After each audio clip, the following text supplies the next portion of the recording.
think everything is set up now. Welcome to the Ferazel's 20th anniversary live stream. Thank you so much for joining us, everybody who's here. I hope that it proves a lot of fun for everybody. Now, I'm your host, Wizard/Seth from Cythera Guides. I'm joined by Chris Palace. He helped with the Cythera live stream. I don't know if Palace and did the Aries? Yes, I'm here. Did the Aries one as well on my own. Oh yeah, with Nathan Lamont. Yeah, that was great. And then we also have very special guests from Five Elements Entertainment and ones who are responsible for the creation of Ferazel's Wand.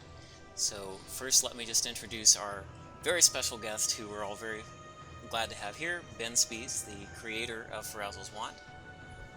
Hello, and I'm sorry to break any illusions, but it's supposed to be pronounced Ferazel. So, Great. Just retroactively repronounce it for 20 years, if you don't mind. That's great. I'm going to try to remember. But that's the same way everyone pronounced it, which I never managed to get it across.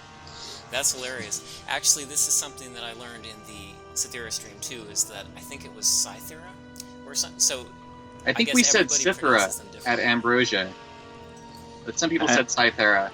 Yeah, and then I think it was Cythera, or I know I can't even remember now. Yeah, it's just funny. No one knows the pronunciation.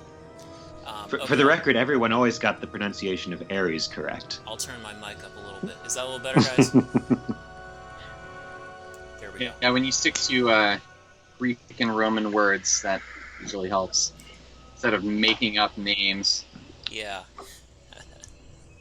And also, before I move on, I want to make sure to introduce, we have Eric Speier here, who created the music and has a producer credit on the game. Which I just found out today after 20 years that I have a producer credit on the game. No, you were a producer? Thank I you didn't either. I'm pretty sure it's Thanks, in the Ben. credits, because I had thought that that's where I had seen it. I think it's in the end scroll of credits. So, okay, is that better? I hear people saying my mic is a little quiet, so I've amped it up a bit. It was pretty good on my local, but I don't know if it's loud enough for people. Okay, hopefully that's better. Alright, so just to give you a brief idea of what we're doing, I just want to play a little bit of the game. We're going to talk about some of the mechanics of it, some of the story and interest of the levels, and really what made Ferazel what it is, or Ferazel, my mistake, what it is. And yeah, we'll just have some fun playing through and get some great commentary, I'm hoping, on the side here. So first I'm just going to hop in and start a new game. I think pretty much everybody would have seen this much of it. If you played the demo, you've probably seen the overall story is these habnabbits, if I'm pronouncing that right. They're these beings that live in the ground, and they're under attack. The habnabbits were supposed to be kind of like a cross between a hobbit and an Ewok. Okay, yeah, see, I was going to ask kind of the origin of the idea for them, because it's such a unique thing. They look kind of like, I call them bedazzled anteaters in my live play. But it's such a unique creation. Now, is this an idea for a game, Ben, that you had for years that you wanted to create, or is it something where it kind of evolved out of you were making a game to follow up Harry, and then you wanted to explore different ways of, stretching that engine out and trying different things? Well, yeah, I did use some of the Harry engine to start, although I had to rewrite a ton of it to support the parallax scrolling. But basically, I wanted to make a great side scroller because I played so many NES growing up.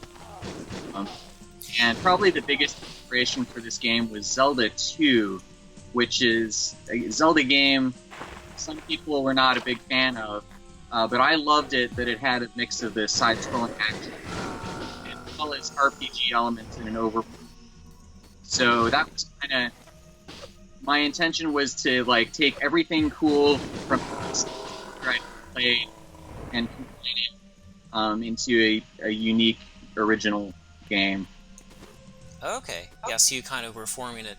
Well, yeah, I say this is like the Macintosh way of doing side-scrolling because it perfects it in my opinion. There's so many games out there that have like the classic side-scroll style. I suppose Super Mario 2 might have been the first, like you were saying, NES.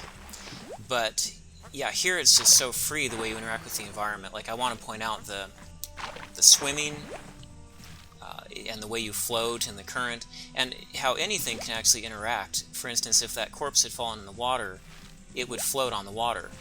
So you kind of have like a pseudo-physics engine in here, which was, this was kind of right at the time where people were starting to think about putting physics into the games.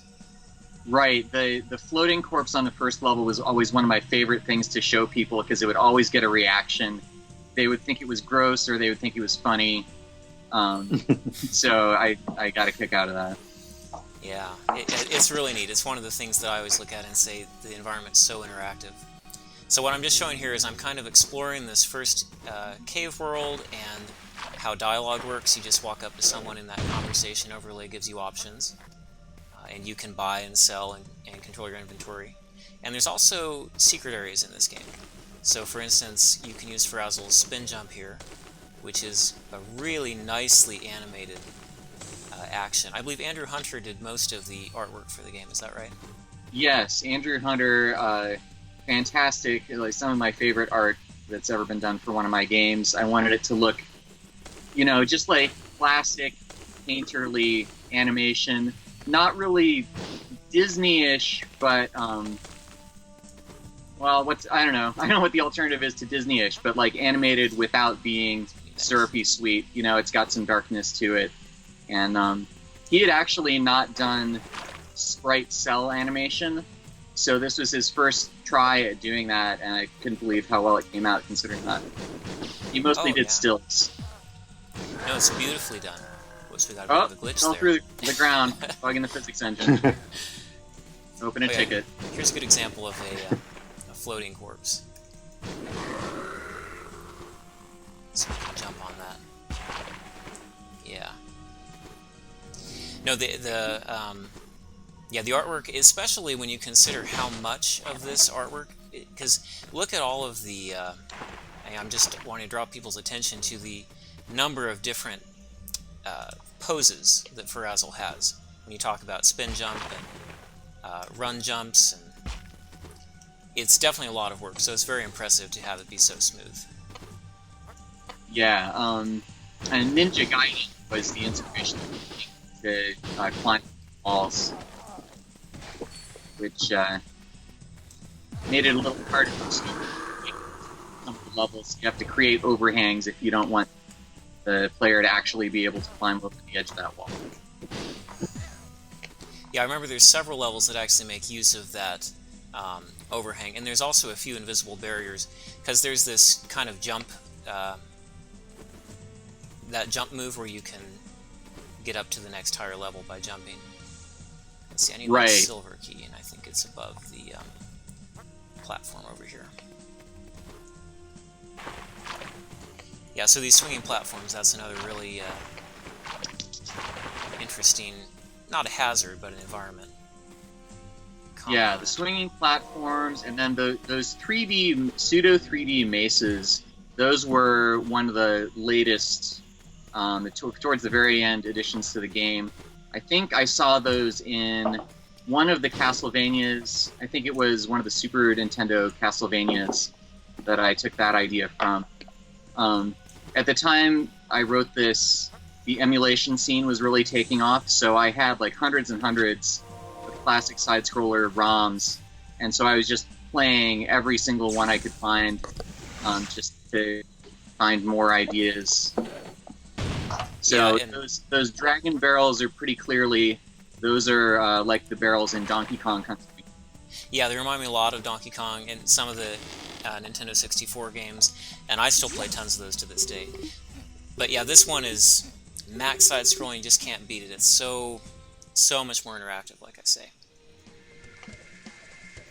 Yeah, Scarlet Swordfish is right. Up at the end of the level, I think those were from Wolfenstein or Doom. And it's amazing, like, how much those add to... They make you want to go back and replay the level and make sure you found everything. Yeah, so that's one of the elements that when I did the playthrough, in fact, I'll show you, I have I pretty much have a save at every single save point in the game. I didn't show saving yet, but yeah, those one-time use save points, which is also borrowed out of you have that in Harry Hansen, the Executive. The yeah, the saves kind of encourage you to carefully make use of where you're going to save, when you're going to save, and you have to decide if you want to go back and go through the level to get secrets. And you also have that escape ring mechanic that tries to balance that out. So it's relatively complex what all you can do with the game. Let me show.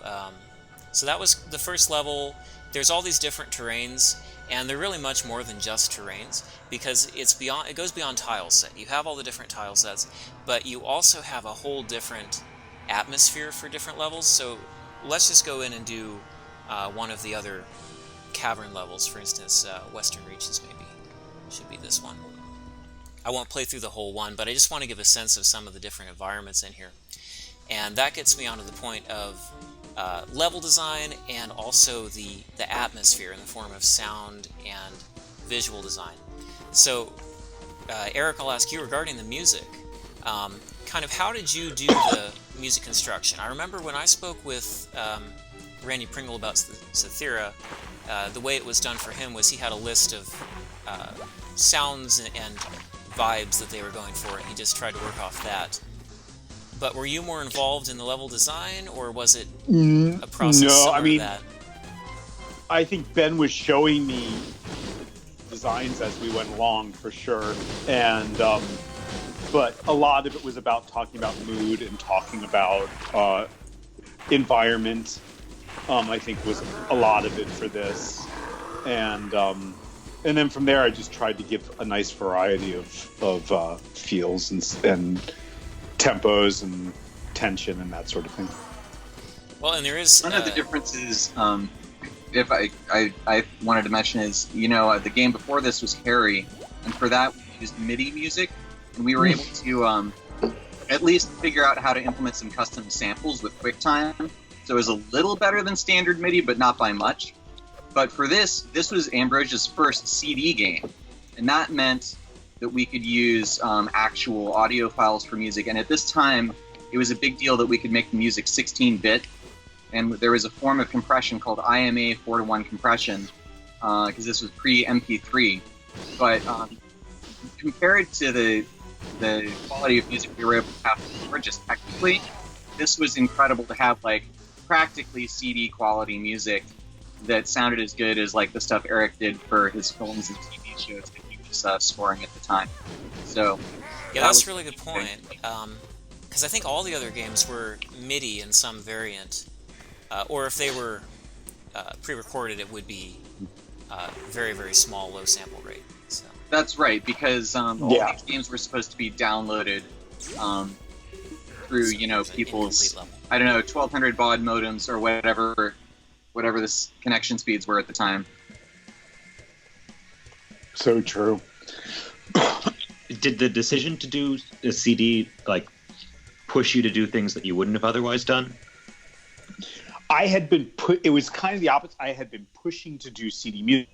So because I was doing a lot of, like Ben was saying, I was doing a lot of film and television. So MIDI, besides not sounding as good or giving you the flexibility, it's also just took so much extra time to do it. And so it was kind of the opposite. I was pushing to do it because I wanted to do more of what I was doing in other realms. Yeah, because you've done a number of kind of film and television, and I believe you have one of the highly coveted film music domains as your website, if I recall. So you've definitely been involved film in that music. space. I got filmmusic.org. I missed filmmusic.net by a week. Oh no. Yeah, when I saw that was your domain, I was like, everybody's got to want that domain, right? Because it was it's a testament to how broke I was at that point because I was like, oh, I should buy a domain. Oh, maybe I should eat, And then the next week I had money, so I bought a .org instead of getting .org and .net. That's pretty funny. I'm going to show here some of the other environmental interactions. So there's these exploding rocks and also the ability to make blocks appear and disappear. And we already saw some of the interaction with buttons and switches allowing you to, so for instance, here's a switch I'm going to press, allowing you to, for level creators, I mean, there's a huge amount of control that you could craft levels any way you wanted to. And so I'm going to show a boss battle here, and we'll see what that looks like. So again, for people who haven't played the game as much, you might have seen some of this underground tiles and where Ferazel's wandering around there. But the overall goal is that you're trying to stop this invading force, and I think I'll have the name wrong again, but I think they're the Manatraki. Is that right? Yeah, that's close enough. Yeah. Oh, okay. Manatraki. And they're much larger, but they can't be hurt by our magic, so you have to drop things on them, which is a nice running theme when you encounter them.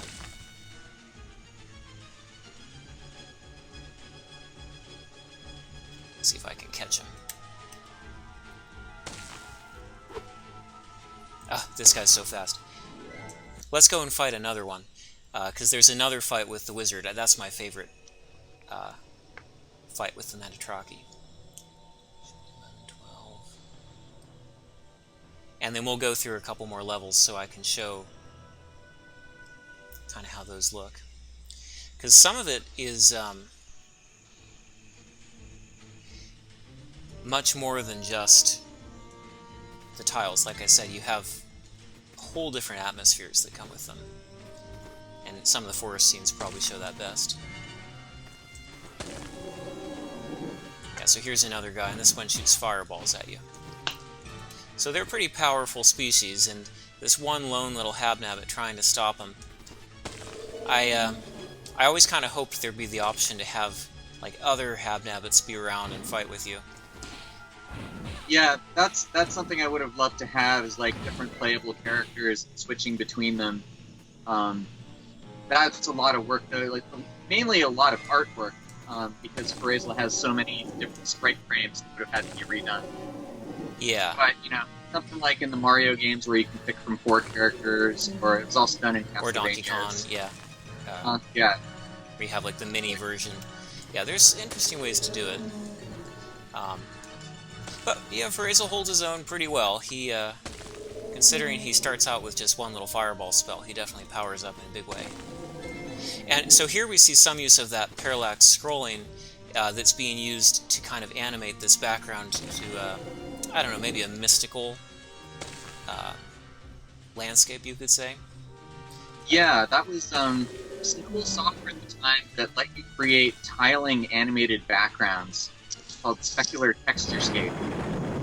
That's the reason I was able to do that. It's actually just 9 looping frames, so it looks like a bunch of layers, but it's not. Okay. There's a lot of stuff like that. Make it look like there were multiple layers when there weren't, just to create the impression of parallax, even though I was actually limited within the engine to only 1 layer. There's various ways I made it look like more than that. Okay, because I was going to hop to the best example of parallax scrolling in the game that I have seen, which is River of Fears. And this is like a water level. Like I said, every level has such a completely different tone. But the parallax scrolling here is just incredible, because you look with, when you combine it with the tide, you just, it looks like you're swimming through this river. It's really incredibly done. This is one of my favorite levels too, visually. The 3D water effect was another thing I stole from Donkey Kong Country. I just was so in love.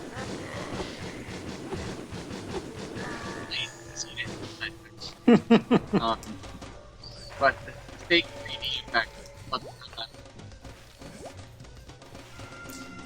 Your audio is dropping out just a little bit for me there, Ben. Sorry, I think the stream's a little choppy for me. Oh, are we getting a little bit of lag here? Maybe so.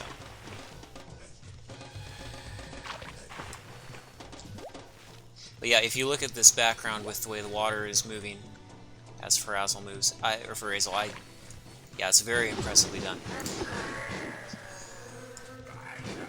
And this is also the mission that has a couple of the NPCs. Now, there's not many NPCs in the game. There's a few habnabbits around, but you have... Let's see, I don't think it's in here. I think they're towards the later part of the level. Whoops. You have a couple side quests that relate to NPCs. Early on in Western Reaches, you saw me just go and pick up that mana potion, and in this level you encounter, I believe it's Nimbo, who kind of sends you on a side quest to find his brother Dimbo. Right. So there are side quests spread throughout, as well as the main, that underlying mission of fighting the Manitraki. Oh yeah, there we go. That guy will drown underwater.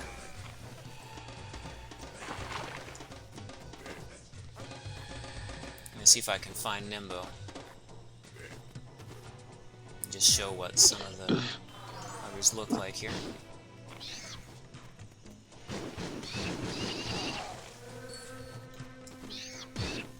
So I'm kind of hopping around just because there's so much to show. I want to give people a good look of it. So this is an instance where I stole some of his money, but I'll give it back to him.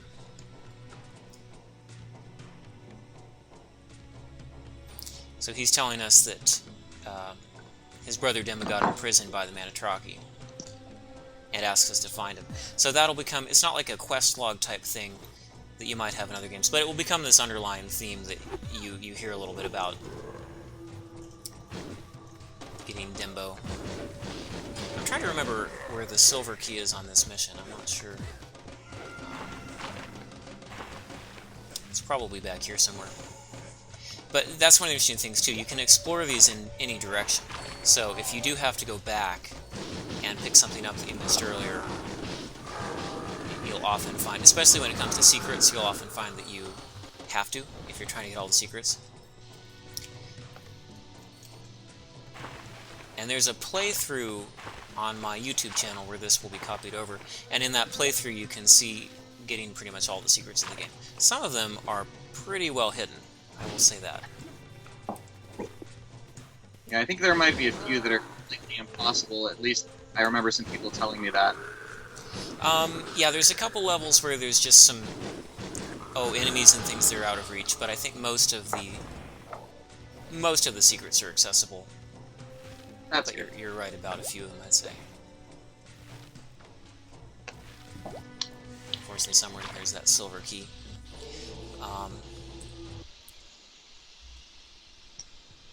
Let me hop over to Storm Valley, because this is another level that I like a lot. Not because it's necessarily a easy level, but because it is so... the environment is so challenging. Oh yeah, this is so annoying. Such an annoying level. Yes. And so, this one, again, all these different tones, it's just like, you could do so much, and we have a little sample of a piece, which is part of the reason I love this game, is it's like all these samplers. But here we have a combination of lighting, the rainfall element, and then the most significant thing is this wind that is just pushing us back relentlessly the whole level. And you pretty much have to run if you want to even jump in this level. Like if I jump, I just fall back. So you have to do kind of a run jump.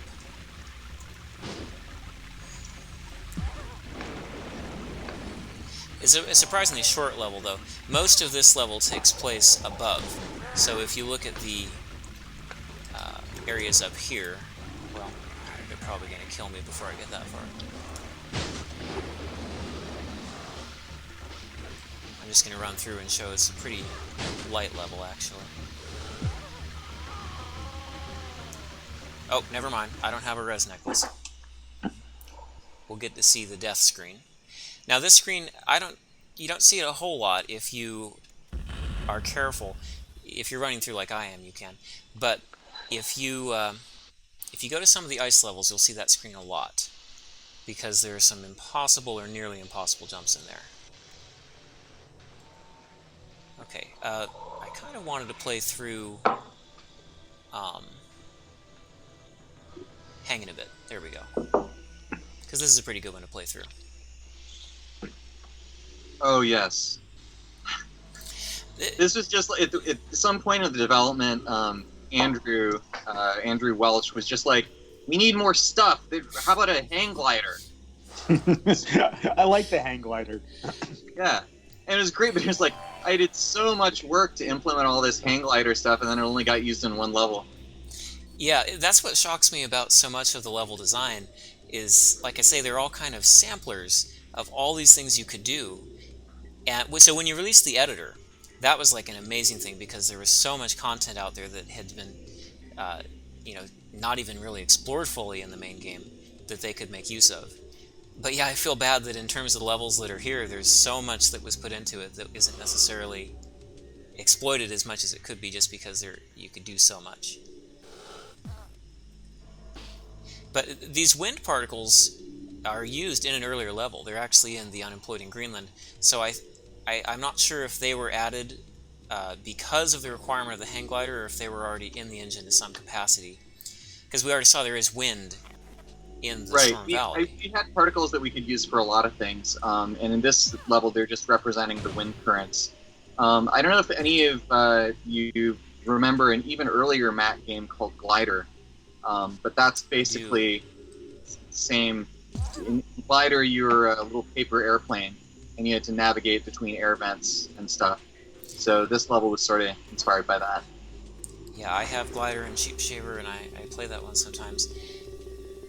I hadn't thought of the connection with this, but you're right, it is a lot like that. Except there you only have like vents and things for wind current, I think. So the particles are really much more advanced. Yeah, the look of it, I love the look of this game. It's just unbeatable. Yay. I love it too. It's so fun. Ben, I don't know if you knew this, but the music on the map, it has that, like, I was going through this craze where I was just filtering everything. So I was just taking as many voices as I can and just like putting them through high pass filters and putting it in everything. I was so overused, but it worked there. Yeah. Is that how you made that sound? Had a modern edge. Modern at the time. Yeah. Because it is and that's what I guess it goes back to. You were talking about the CD capabilities of the sound, but there's so much of, you explore that in each level. Like this one does have some chanting, but then there's other ones that have very synthetic, like synthesized sounds. Yeah. I don't remember how much we discussed it, but we definitely discussed kind of doing something that was I think I said like techno orchestral or something like that. Yeah, makes sense, totally. Sounds like something you'd say. Now, while I'm playing a few minutes of this level, I did want to take a moment to plug that Ben, you're in the band Mercury Tree right now. Isn't that right? Yeah.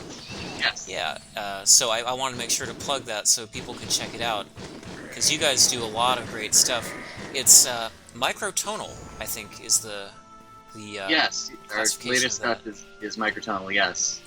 And not that that'll mean anything to most people. Yeah, I had no idea what that was until I went and listened to some of the music on your site, and it's a very clever blend. It kind of makes you rethink your understanding of music. Like we're so jaded by what is music to this Western style, but there's a lot more to it, and I think you guys really explore that. So I encourage you to check it out.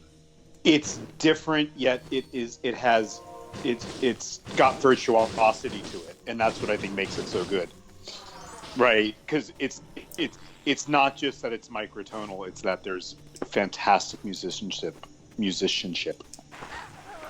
Thank you, Eric.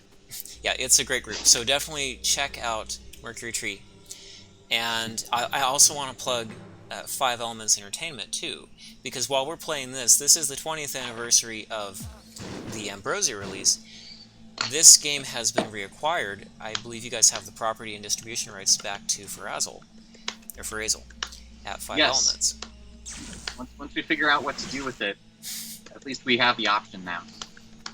Yeah, it's good to have that back because it was kind of stuck in a state of limbo there. So. Yeah. I really don't know the full story with what happened with Ambrosia in the past 5 or 10 years, but apparently wasn't the same as the old days, that's for sure. Yeah, well, they kind of had a big shift to utilities. If you read Richard Moss, I'm going to plug that too. He has a book on classic gaming, and if you read his book, he does have a chapter in there about Ambrosia. And the main takeaway is that the real money was coming from utilities. So Right. Andrew kind of shifted the focus from games to utilities around the early to mid 2000s. And that made it feel differently for a lot of people who are used to the classic gaming. I think I better get a little more magic. Yeah, and then in the last 5 or 6 years, he kind of shifted course to doing consulting. So he runs a consulting studio, NY Studio 109, I think. You can find him online. He does consulting now. So Ferazel, along with all the other Ambrosia titles, has been kind of forgotten by them, but fans definitely remember them. Yeah, and I'll definitely make sure these links get copied over into the archive of the stream. I see in the chat here there's a link to Ferazel.com to keep up to date. The catapult was another thing, I think, of the same era as the hang glider, where someone's just like, well, we should have a catapult. Yeah. And I was like, I don't know if we can have a sprite that big. But then I tried it out and it seemed to work fine, so... Well, and they also, like, you can push the catapults around. I didn't show that there. But, yeah, it just goes back to how every element is completely interactive here. And the other thing I want to show is the dynamic lighting. That's one of my favorite features. Parallax scrolling is great, and you see how the background has gone from kind of the lowest, looking down to the fields to up at the mountains. But here in the foreground, too, we notice the dynamic lighting. It's just so... for 1999, 2000-ish development, I really think it's a lot of amazing stuff that was put into this game. And this game is 8-bit. You know, it's custom palettes, but it came so close to this game being 16-bit. It would have improved the quality of the lighting effects a lot, but for the time, this was really cutting edge. Well, and I have to wonder, too, if you had done 16-bit, if it wouldn't be a lot harder for more people to play. Because, like you talk about the giant catapult graphics, I don't know if the requirements would get a lot steeper. It would have raised the system requirements too much for the time. Now, of course, today, I mean, I'm running this on in an emulator, so requirements are not an issue today for this type of thing. But I would say retro gaming is kind of coming back in. So an 8-bit color palette, that's not a problem at all. Let's see if I can use my Zeridium Seized.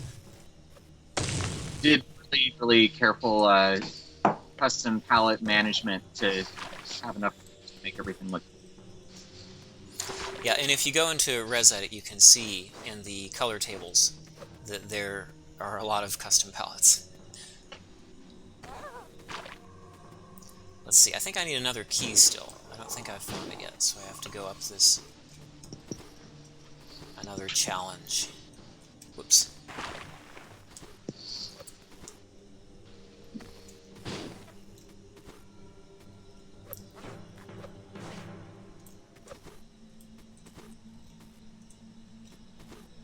Oh no. Oh no.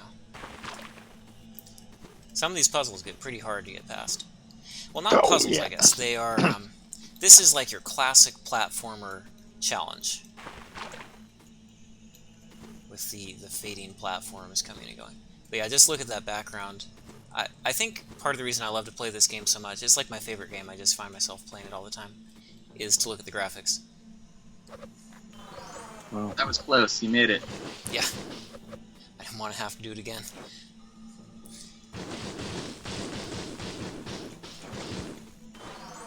Okay, here we go. So this is how Ferazel powers up. He gets these crystals or hearts.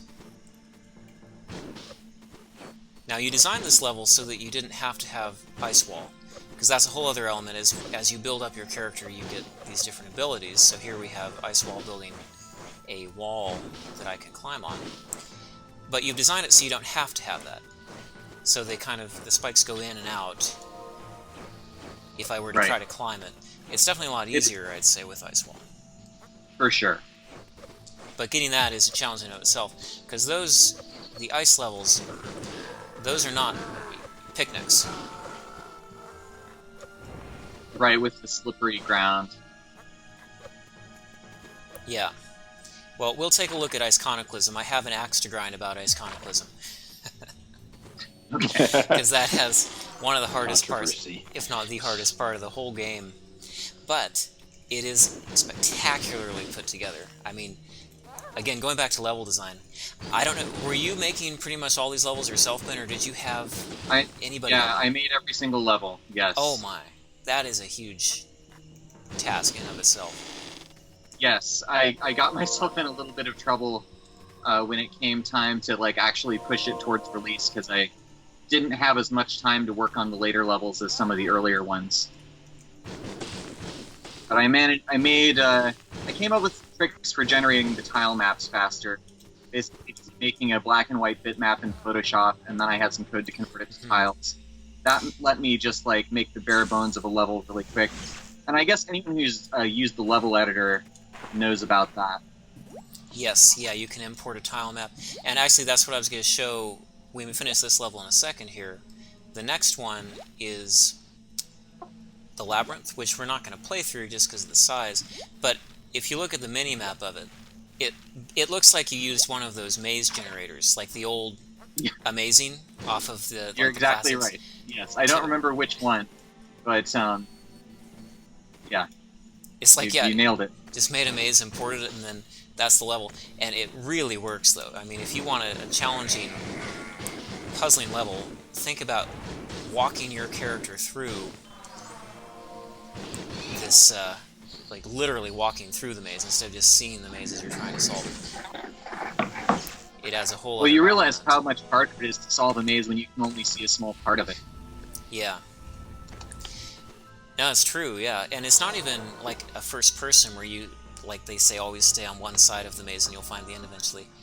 Because when it's a 2D top-down look at the maze and you can't see it, you can't really follow those principles, especially when you put so many obstacles in the way. So here is a fellow Habnabbit. They're kind of spread around through the game. This is actually their burial grounds. But we start to hear a little bit more about Cythera. Again, I'm relearning all these pronunciations, but the head of the Manitraki there. Cythera is correct. Cythera. Good, good. So it's just Ferazel that I've been saying wrong. Yeah, we're starting to get a little bit of info. Like I said, there was that side quest about finding Nimbo's brother Dimbo, and we get elements of it scattered through the levels.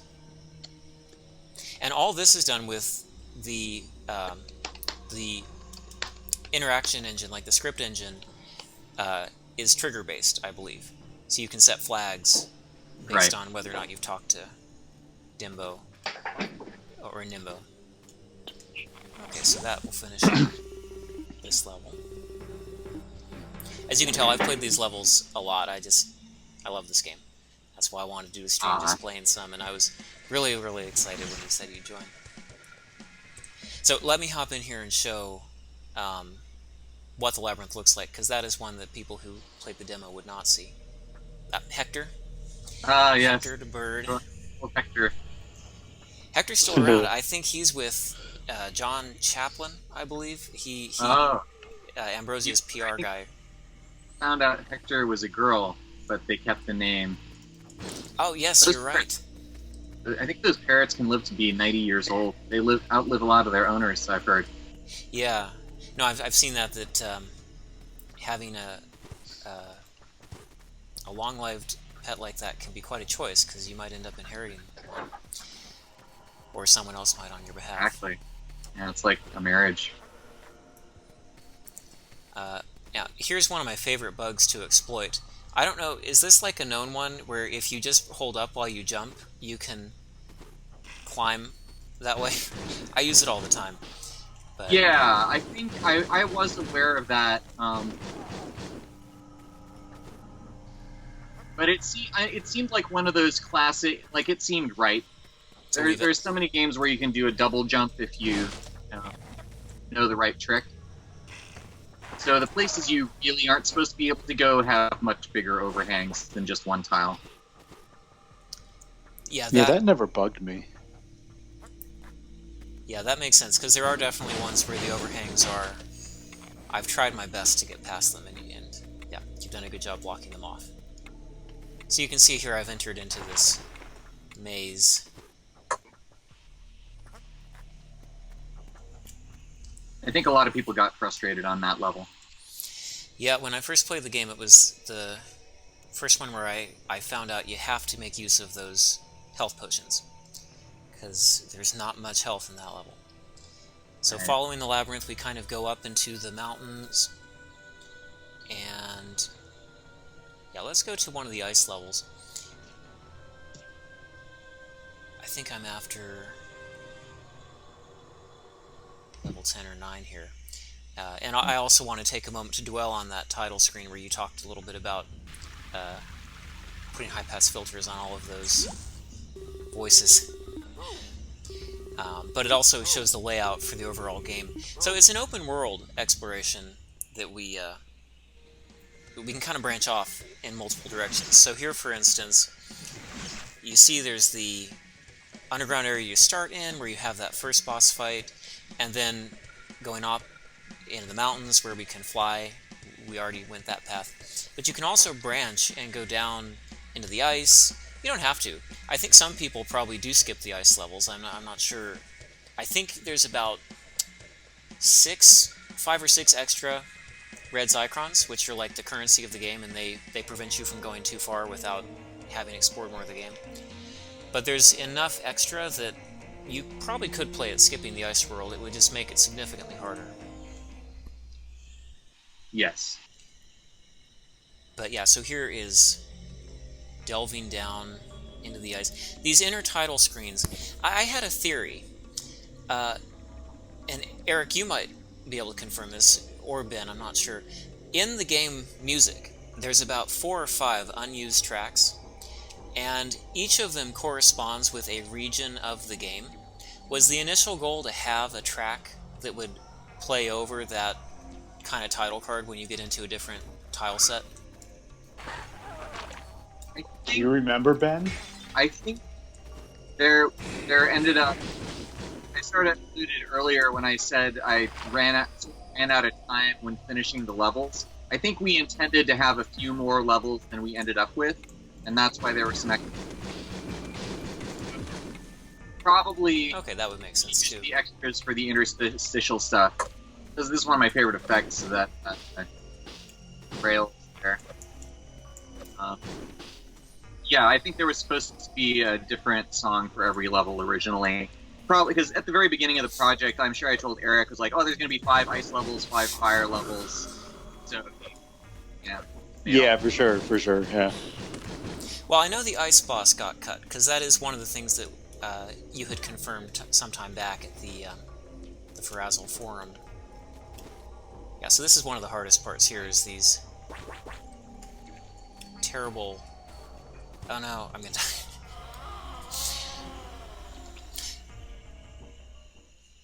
But this isn't even the hardest ice part. I'll show you that one. And if you watch the playthrough, I had a bit of fun with these. It took me like 30 minutes to an hour to get past those ice challenges. So I just put like the hamster dance song and sped up the footage. So if you want to see Ferazel jump to the hamster dance song, check that out. This should be Iceconicalism. A completely optional level, the way it's structured, because you can get the Ice Wall spell in the beginning, or you can continue on and explore. But so this is not regular water, this is freezing water that hurts us. But not only does the Ice Wall spell make these ledges we can climb on, it also makes platforms we can float on.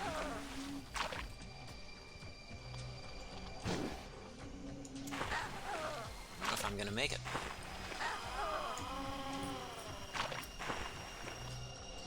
I have a res necklace. So you see how the corpse can float there. Yeah, this is the... oh, this is the impossible part. I have to know, when you made this part, did you ever actually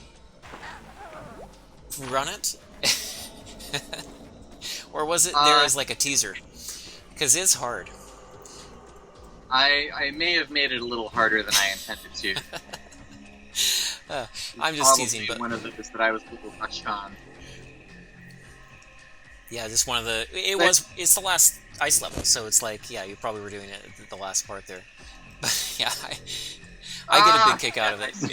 It's so hard, and that entire course that we went under the water, you have to try to get left that far, and oh boy, is it hard.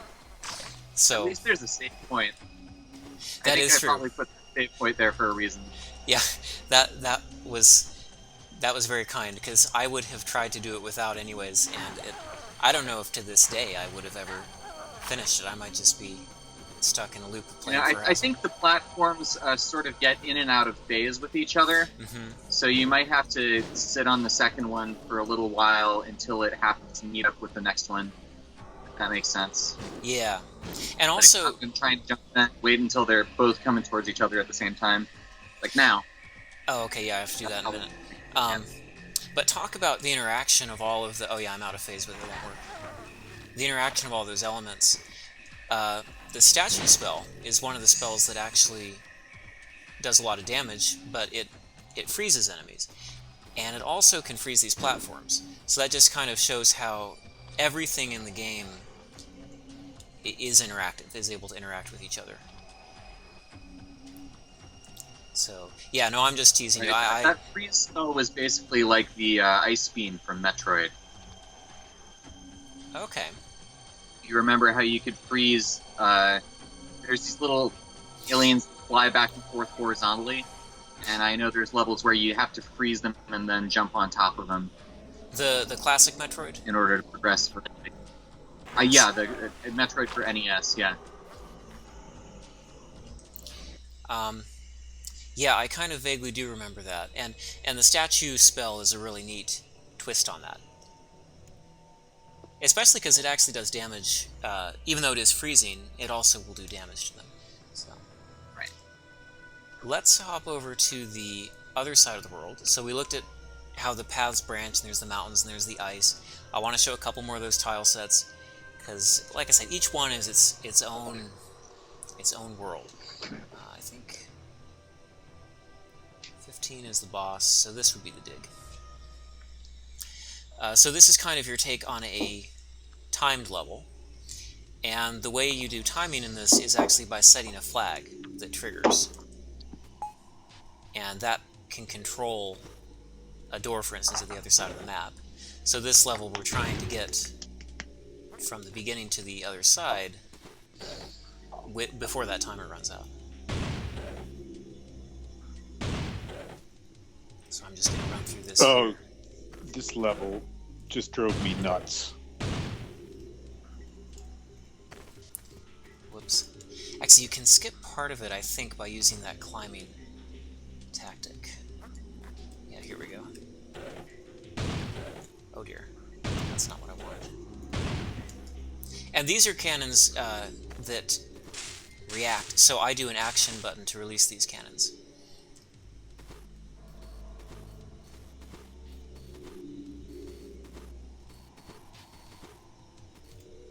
But no, it's amazing to me how much went into this game, and the fact that you design all the levels yourself, I'm blown away by it. Honestly I am, because it's so incredible. Even the parts that are very hard, like I say, I just turn them into a fun thing in the playthrough, and it's more funny than anything else, because there's just so much you can do. It really is near limitless potential. Yeah, I had a lot of fun building these. No. I don't know how he can stand so close to the spikes and get by, but that's part of the, like you said, those are pseudo 3D ones that we're at a little bit later. Right. And they fit in well, but they are a little bit larger, I suppose, than what you might see. Yeah, with the the other collision's a little imperfect. Again, everything's just bounding boxes, so it's an approximation. It's where you have to swim through the quicksand. I forgot about that. Yep. Although this sand actually does. Oh, you can go that way. Okay. Yeah. Maybe you die if you go in the quicksand. I can't remember. You make can't it, but swim, barely. can you? Yeah, you can make it. That's the way I always played it, actually. I only learned about that exploit of going to the top from Habnabbit. So Habnabbit wrote the edification editor, which is like the Mac OS 10 version of the Mascot editor, and has a speedrun, a partial speedrun, on YouTube. And that one of the tricks that I learned was that. So people still are always finding new tricks.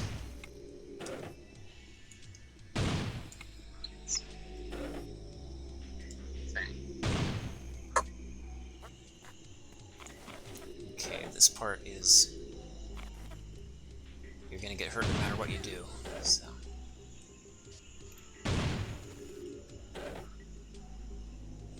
I think we'll make it, though. We still have 2.5 minutes.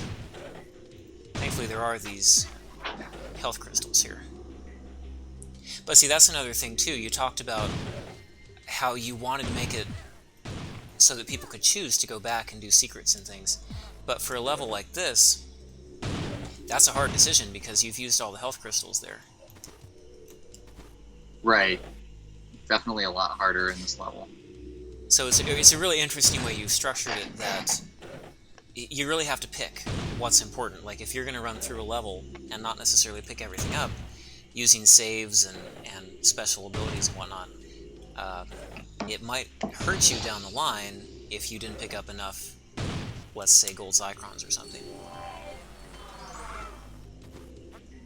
So there's always a balance in the gameplay. Whoops. I die. I don't want to die here.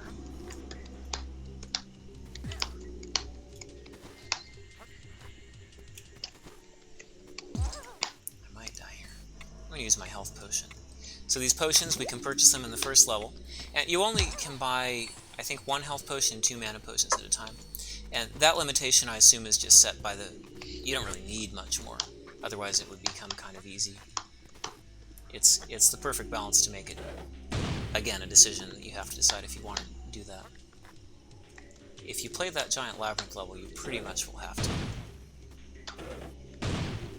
Whoops.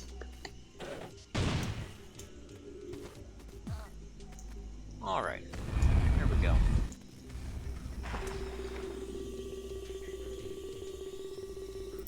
So the Ceridium Brine, this regenerates Habnabbits.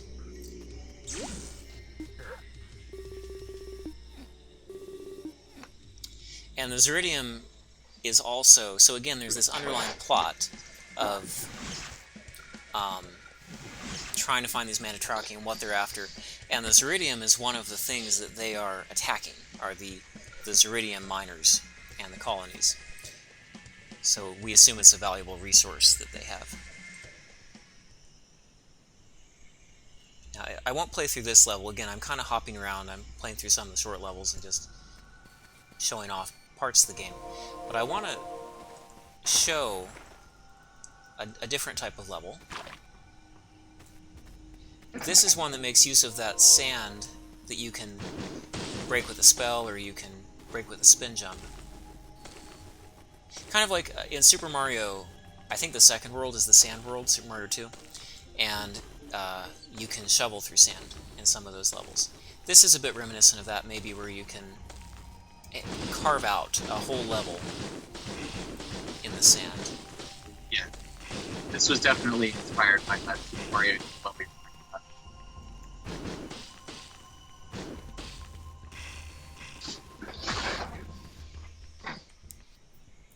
There I go with the filters again, Ben.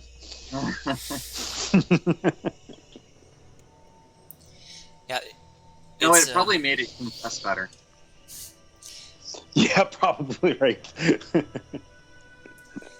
Yeah, the music is great. Oh, I should do one thing before I move to the next level, which is I should visit Purple Haze and remind you of the bonus level.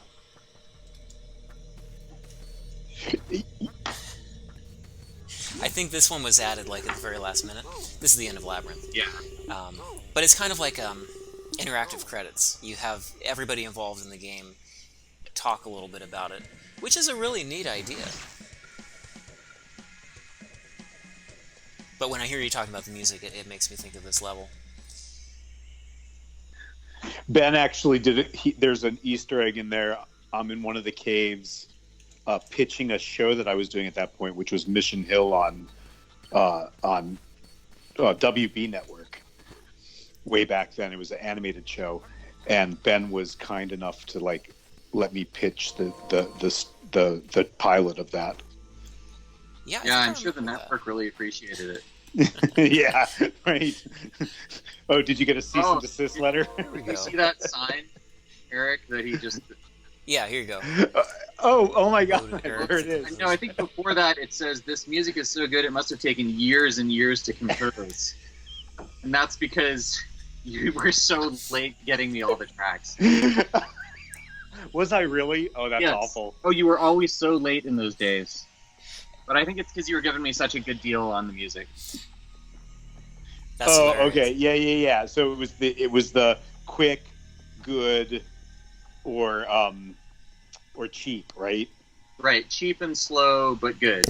Right. There you go. Yeah. Here's the. It's a lot of great music that you put in, so I can definitely tell. It's practically like CD length. Like you have a CD soundtrack. It is. That was made for the game. Totally is. So, and that Ambrosia had never done that. Now, if I'm not mistaken, you did do several other Ambrosia titles, though. Did you not compose at least a couple others? Yeah, no. Well, I did Harry, which is like my favorite. There's a whole story of Ben getting a gig. So with Harry, some years later, I was composing music for this other game. It was an MMO, and they were looking for a lead, and I was like, "Oh, you should talk to Ben. You know, he was part of the Max Shareware scene." He's like, and the guy was like, "Oh, the only one of those I know," and he pitched Harry to me. He's like, "This guy in his chair doing around." I think Ben got the job because of that. Oh. Oh, is that Artifact? Yeah, that was Artifact. Remember that? Oh my god, I'm so young. That's a terrible secret.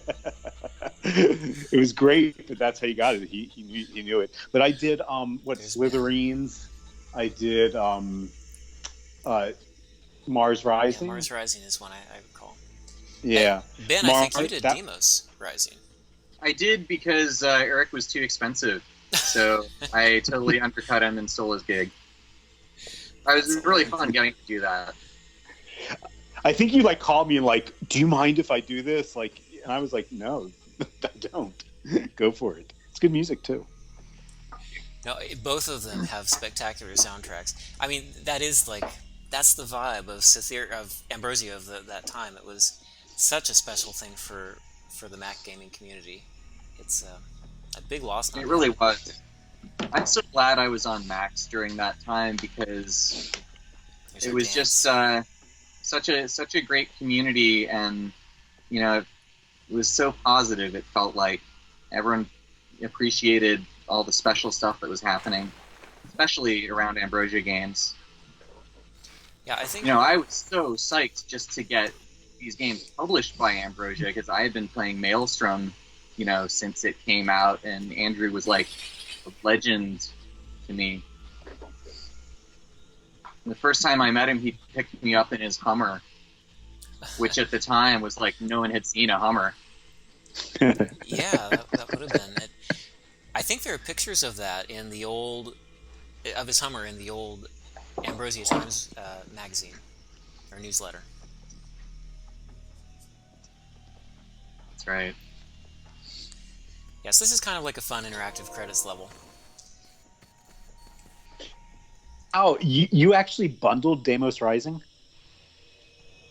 on the eMac? What were you asking? You, well, I mean, you did the music for it, but What do you mean bundled? It sounded like it became pre-installed on the eMac. That's I right, you didn't. were. Oh, I'm looking at the chat. Okay. Yeah. I was looking at from Scarlet Swordfish. Yeah. Yeah, Demos I had no was idea. that was well, Ambrosia had a lot of pull actually with Apple at that time, and that was a big thing. That's how I learned about Demos Rising, was through the bundling. Yeah, I think it had a bug where it at least sometimes it only played one of the music tracks, which that was upsetting. I think people had to like hack it to be able to hear the other songs. Oh, see, I hadn't played Or just through to know that, but I'm going to show Open kind of and the rest fire it. level here.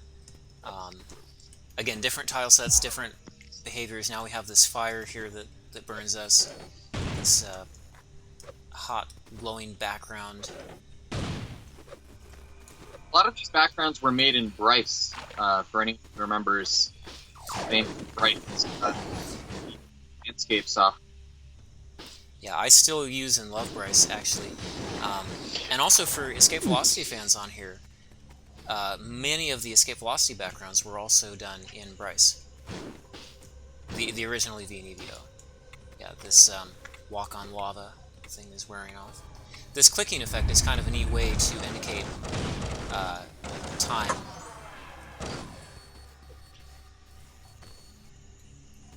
Here's where I like the boomerang spell. If you time it right, you can get... I'll just kill him with ice. Now, I don't think the... does the engine differentiate between if I'm shooting with ice against fire, it will do more damage? Like, there's no immunities or resistances type calculation going on, right? It's just the ice wall does more damage. Yeah, I'm not sure. I feel like it's such an obvious thing that, of course, I would have made the ice hurt a fire creature more and vice versa. I think I did that, but who knows at this point. I would be mad at myself for missing something so obvious. I'm actually bypassing almost the entire level using the tree trunk spell, because again, these interactions are so amazing. You can... One of the spells allows you to make these climbable tree stumps, and I use it all the time. I know for some people that's like their favorite spell.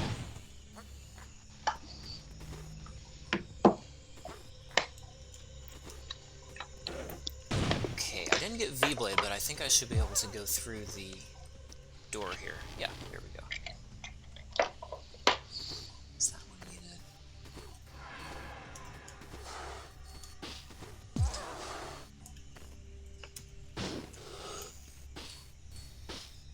And you can tell by this point, if you look at the health bar at the bottom, Ferazel's gotten a lot stronger.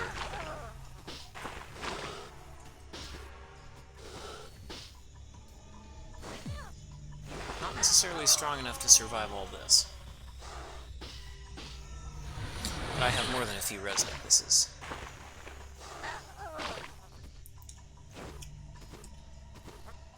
I think we need, yeah, so certain walls have different interactions. There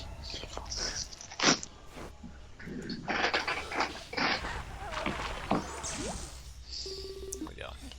So that's the fast way to go through this level, but there's a lot more to that, like each one has its own thing.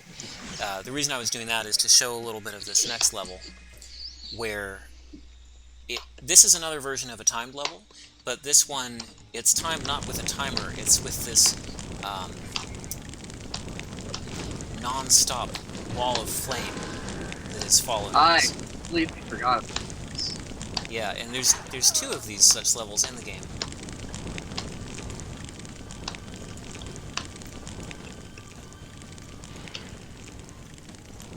I'm going to try to find health if I can.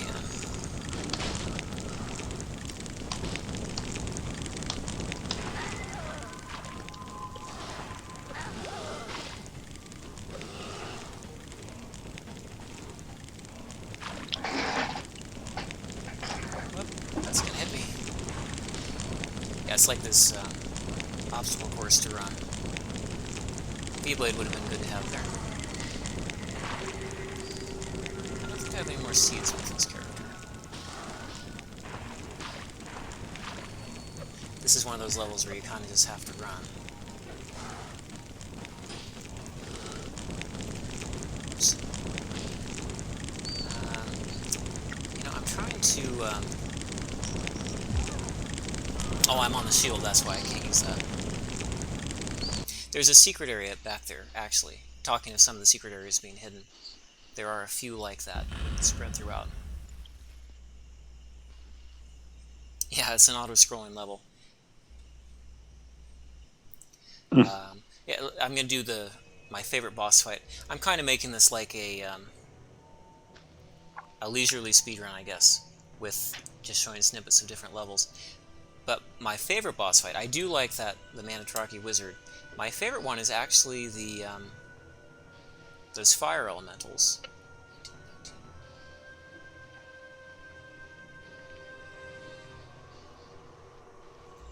So there's two of those levels where you're chased by a firewall, and this is another one. This is the most exciting music in the game, is this one.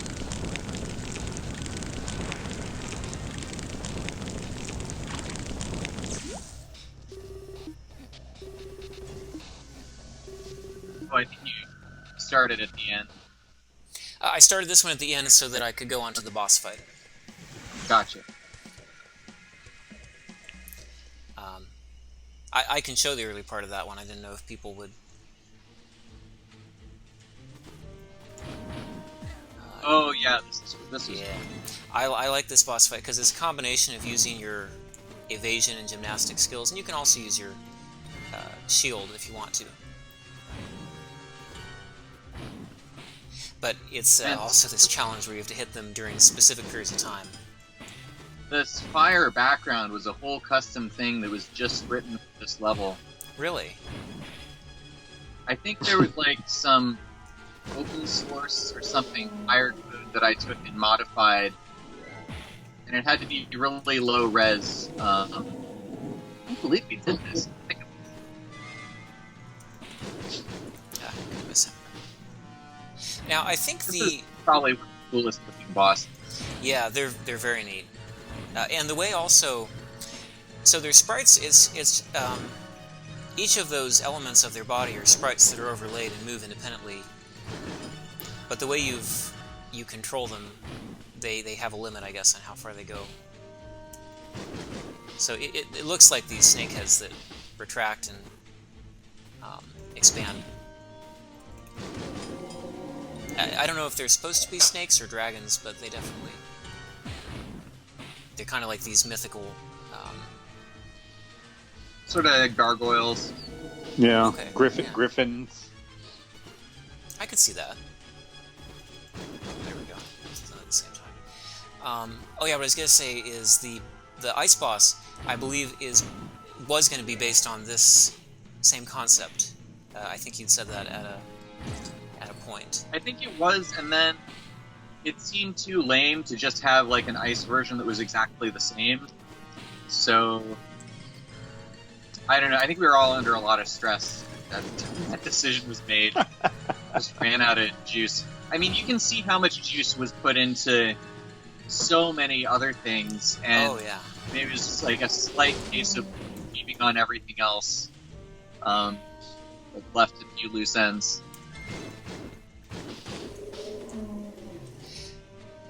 Yeah, I completely can understand that, because, I mean, like you were just talking about, the background for this is a whole custom, part of the engine that was added for this level. So, You wrote that from scratch, Ben? I was saying there was some like open source fire code that I modified to make the fireball trails, but I don't think it's used anywhere else in the game.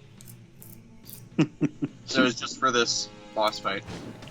Good use of resources. Maybe.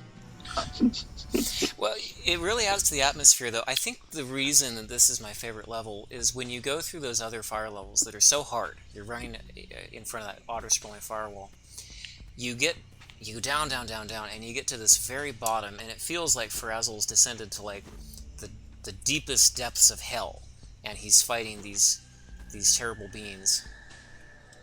It has a really neat feel to it.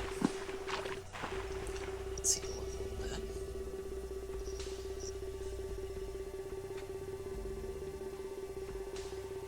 Now I'm going to hop into Ends of the Earth to show the last of the 7. So, the first time I played this game, the world screen says the 7 lands, and I was trying to figure out which each of the 7 were, because it's not like, again, going back to that Super Mario analogy or some of the older NES games, when you have the different worlds, they're clearly delineated as a different world, whereas here you have a whole open map that you can branch off and explore in any direction. But that also means you kind of have to piece together like where the tile sets are.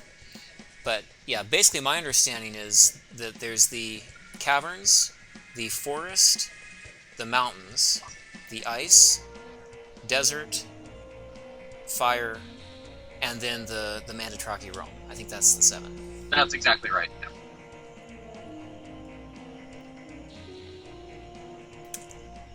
So this is the final level before like the last boss fight. And this is where those golden Zycrons that we've been collecting that I called currency earlier come in. Because these are required to make it past a certain point here.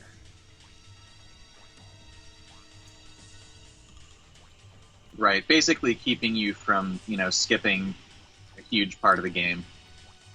But you can collect them in any way you want to. And some of those area images to introduce the areas, are those ripping off Marathon?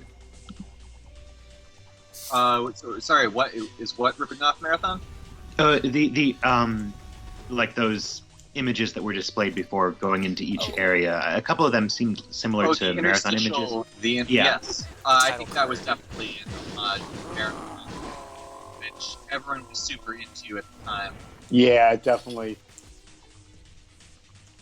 And actually, the demo, and spoiler, this will be the outro, like at the end of the stream, my little outro, is the demo outro card, which is that shot from Marathon where you have like the pillar in the middle, and the hero on one side and the bad guy on the other side. So a lot of the artwork is like an homage. Yeah. And again, Andrew Hunter, like you said, he did mostly like the hand-drawn stuff. So those are all his works, and then That's right. Yeah. Yeah, the rest of this animation was kind of a combination of that cell animation, I suppose. But it looks great. The fluid animation, I mean, I'm trying to think of another Mac game that puts it together so well. I'm thinking of early, like, Delphi software ones, like Flashback, and some of those where one of the biggest draws was the fluidic animation. But even then, I mean, if you combine the art style and the music, I don't think it has the level of craftsmanship that I considered this game to have. So here we're seeing a combination of all the abilities. We've had to use all our spells, our fire-resistant amulet. We're going to have to use our ice pick from the ice world to break through.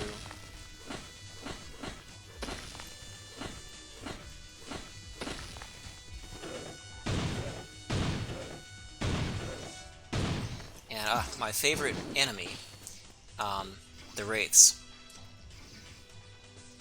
So this is such a neat concept. They're like ghostly versions of dead Habnabbits. Now, unfortunately, I don't think they're killable in this version. My understanding is you're supposed to be able to use your magic shield, like that, to reflect their damage to them. Whoops. Let me see if I can get that reflected. And they actually do take damage from it if you do. But they... Right. The trick is... Actually, he seems to be taking some damage from my ice wall at the moment. I don't know if I might have like a bug state. No, I'm not sure. I think he's absorbing them but not being damaged. Yeah. Now this part's pretty hard because we have to use tree trunks to get high enough to make that jump. Here we go. No, I don't know if we're going to do it.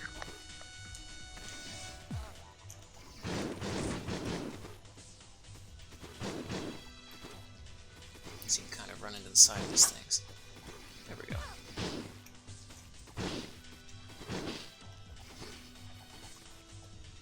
Oops, I don't want to be right there. Now these fire claws are kind of awful. They come and grab for you. Those seem like relatives of that fire boss we were just looking at. Yeah. Probably use the same code.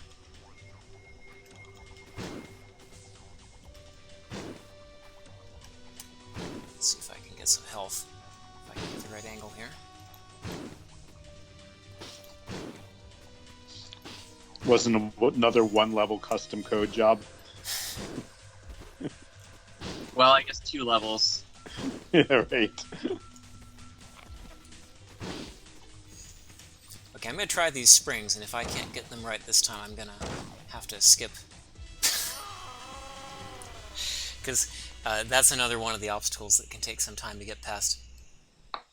But if you do get to the other side, there's a save point on the other side where the dragon cannons become the next obstacle. And I'll show a little bit of that too. And then we'll take a look at the final boss and kind of chat a little bit about some of the fan-made content. But my main goal was just to show a lot of different parts of the game, and I think we've been through most of the areas. Oh no, I ended up before the strings. Okay, I'm going to try them again. I tend to do fairly well in the game, except when it's over an abyss. When you're over an abyss is where I have a really hard time because you have to... Yep. You just die. Like, you don't have a chance to use health or anything. This is where some of those wind particles would be great down there. Ben, some of this stuff I don't think I've ever even seen. Some of this harder stuff. Yeah. Yeah, like the very last level is really hard, and a lot of people... I don't know if people have played through like all the different parts and appreciated all the work that went into building each of these, but I'm just going to show little bits of it here at the end. Because this is one of the major challenges.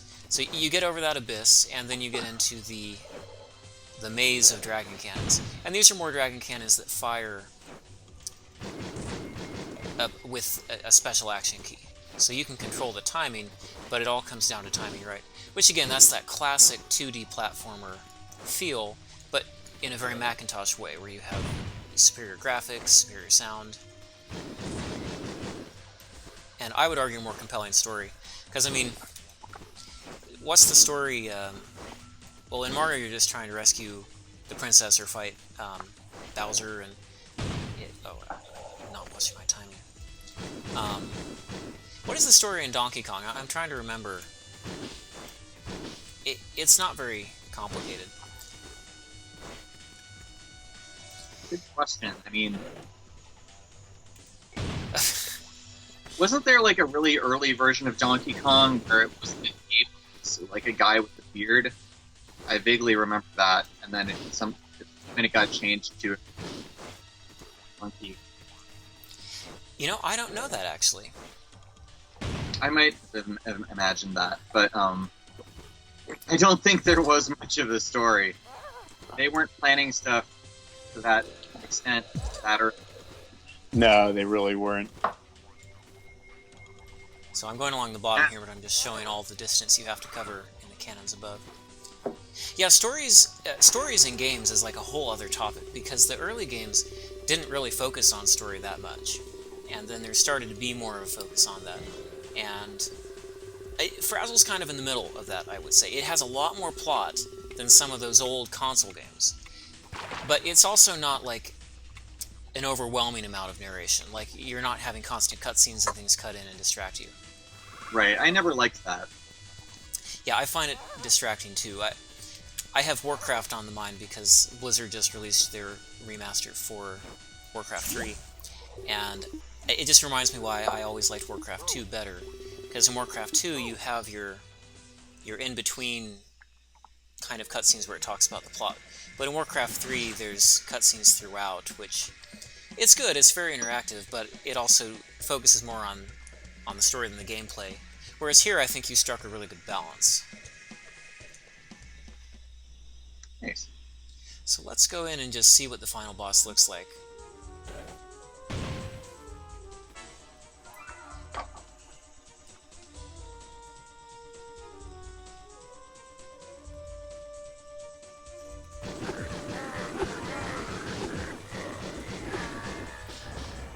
So one of the abilities I didn't talk about was multi-crystals, and multi-crystals allow you to shoot more magic out as you have more of them. So if you want to make the boss fight a little easier, you can always go back and pick up a multi-crystal.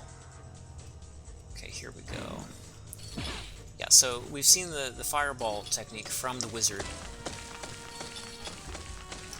but in this part our goal is to hit her with these seeds. Oh, that flame hurts me. So the fire charm will help against some of them, but not all of them. So here with these seeds, well,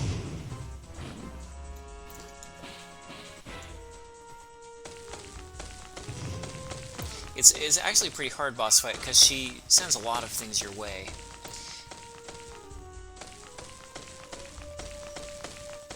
Hey Ben, remember the band Gong?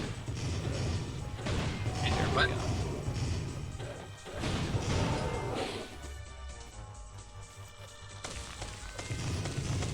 I just said, remember the band Gong?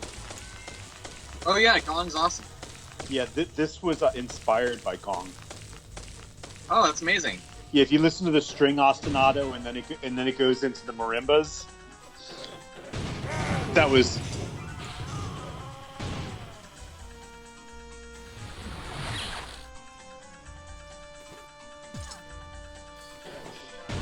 Hear those marimbas going on in the background? Oh, very cool. Yeah, I like this track a lot. This part too. Oh, I did want to ask you about the looping. So one of the things that you did here was construct tracks that loop seamlessly. Yep. And it's interesting though the way you did it, because when I see looping done in music, you notice it's getting harder here, the cannons are spinning. When I see looping done typically, there's kind of a calmer part of the track where like there's a clean cut, and then you might almost have like a fade between the two where it loops between them. But you actually have a little bit of the end right up front at the beginning of the track. You caught that. All right, good. It's a very clever trick, though. It makes it feel quite seamless. Yeah, but I was just curious about that. I use that technique to this day. Yeah, it's so I'll tell you one thing. I've been begging Ben for years to do it where like I could give him the clean beginning and then he could loop the rest of it, so he could put the clean beginning into the loop, and then every other time it would loop with that version of the with the back into the front. Yeah. But that's the one thing there's never any time to do. So I do that. I guess that's true. You could do something like that with the first run. But no, it works fine the way it is, because when the level loads up, I think it's distracting enough, like everything's fading in, your visual senses are preoccupied enough that it's not distracting, and then when the looping actually happens, it comes out flawlessly. So, no, I do admire a lot of the techniques that are at play here. I mean, especially when you consider, again, we talked earlier about the capabilities of the computers at the time, and I mean, you have to load all this stuff into the computer's memory before you can run it. And right. Yeah. I don't think I'm going to have enough to kill her this time. I'm just going to show that as she gets hurt, she gets a little bit madder. Yeah. And this game was already pushing resources. There is a secret ledge here, and I don't know if that was added intentionally or if it's just like a leftover of a wall that was trying to block us. But I think that's an intended secret thing to help you. yeah, because sometimes it's the only way I can win, because she's a very tough boss. Oh yeah. And another thing I've noticed, does her health scale with the player's score? Because sometimes I've found that when I have a higher score, she seems to take more hits. I don't know, I've just noticed sometimes that she seems tougher. I don't think I put in any connection like that. The score isn't really used for anything. I don't know why we had it. It's just like very customary for all Ambrosia games to have a score. That's true, actually. There isn't, now that I think about it, there isn't like a high score page or anything. Right. I guess it's just satisfying to see a number count up. Well, I'd really like to. Hey Ben, are we actually streaming the audio from the CD in the original? No, it's loaded into memory. But because the tracks are about a minute long and they're IMA compressed, it was able to...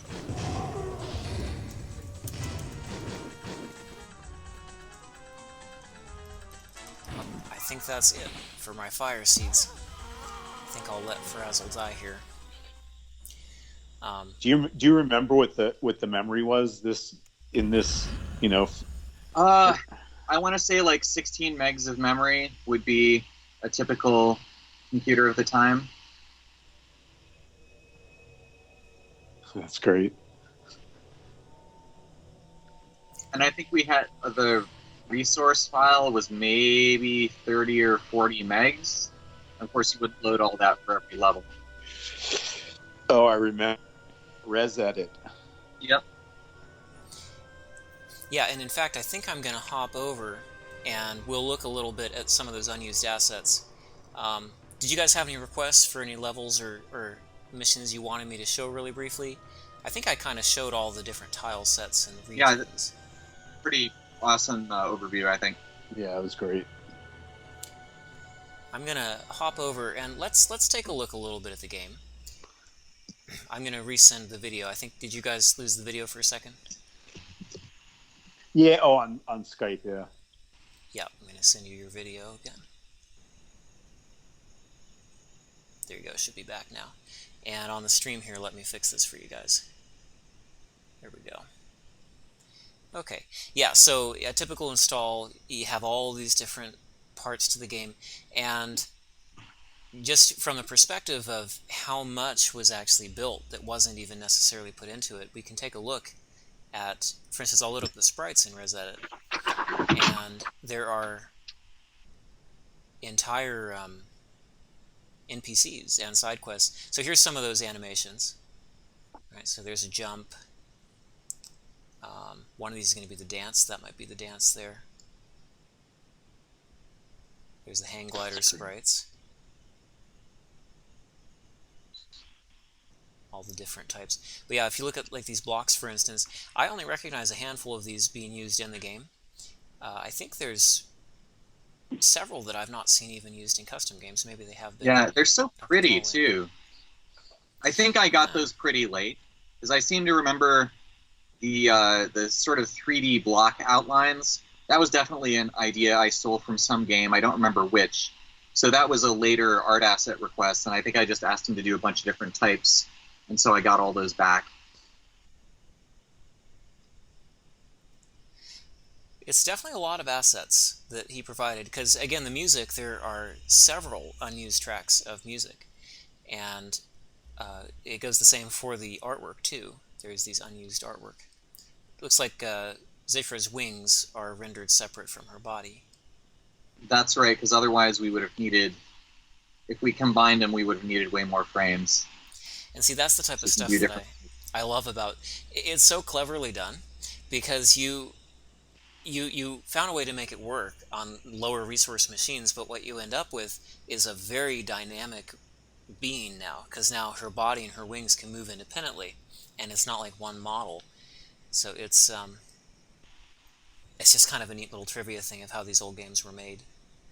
Yeah, and of course, you know, in the classic console games, they had to use a lot of similar tricks. Yeah, I remember. I think there was an article I saw on Doom, for instance, how there are just a lot of magic numbers in their code base, where there was some calculation that took time, and they just found most of the time it evaluated to like a similar region of like Uh-huh. a range of numbers. So they just stuck that number in code instead of having the calculation happen. So it's like there's magic numbers littered throughout code instead of the calculations. It's pretty neat stuff.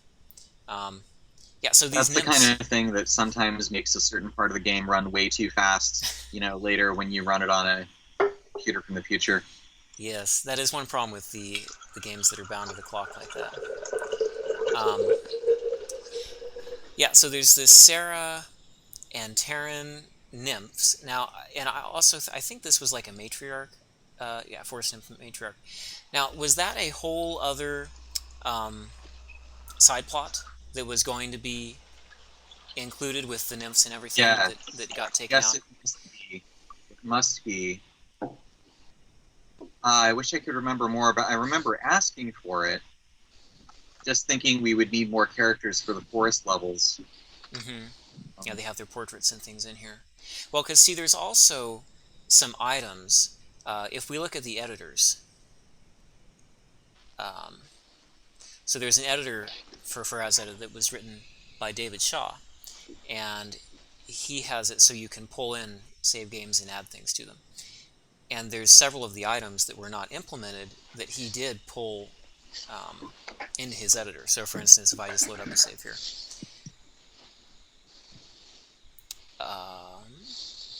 There's a locket. Yeah, so I assume the locket was going to tie into some missions. And there's also this mirror. There's this mirror, and it comes in separate pieces of like the Right. glass shards in the frame. Yeah, I think that was just a quest idea. Because, with the way the workflow worked, I was having to write up a bunch of requirements at the beginning of the project, and I figured, I'd work those into the levels as I made them. But some of them, like this, just never found their place. Well, I know there were some early iterations of levels that didn't make it into the final game, and I'll pull a few of those up on the Ambrosia Times. But you did release the level editor mascot, and for fans that was an amazing thing, because I don't. Is this the tool you were using in house when you were doing the development? It absolutely was. Yep. Yeah. So I've added like some of the that's one of the nymph creatures here. Um, yeah, it's a really nice way to like build levels visually. And when you released this, there were a whole bunch of Ferazel fans who uh, started making custom levels. I know. Um, so it was pretty incredible to see that, and that was one of the things that made Ambrosia very special. Was that they always since Escape Velocity, and even earlier, they always encouraged fans to do edits of levels and like release their own plugins. It almost became a requirement of their latest ones. They wanted to have support for plugins. Well, I think Andrew was against releasing the editor because he thought, it wasn't intended for the end user and it would waste a lot of tech support time answering questions about it. But I'm so glad we did release it because it just allowed the game to have a life beyond the original. Hear those wind And, particles. I thought it was like kind of, it's kind of quirky and hard to use. I was amazed that people completely figured everything out. Oh yeah, there's a lot of write-up on it. But I do remember the documentation. I think there's bold quite a few times.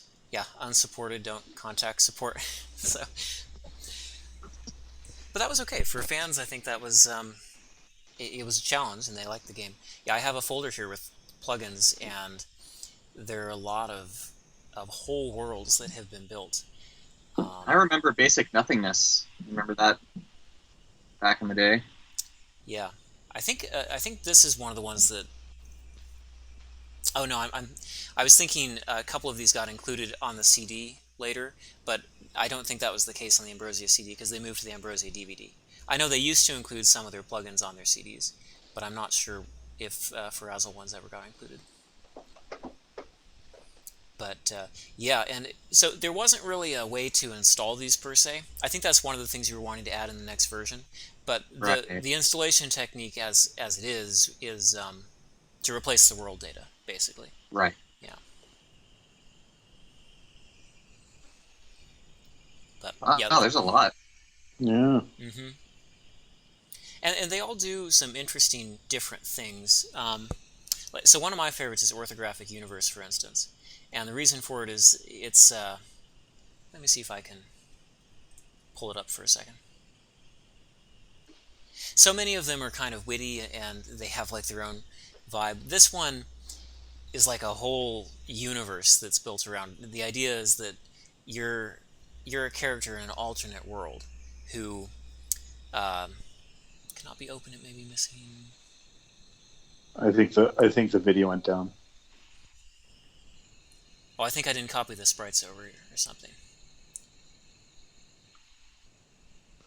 Oh no! What it is the ResEdit has the sprite resource open, so the game can't get it.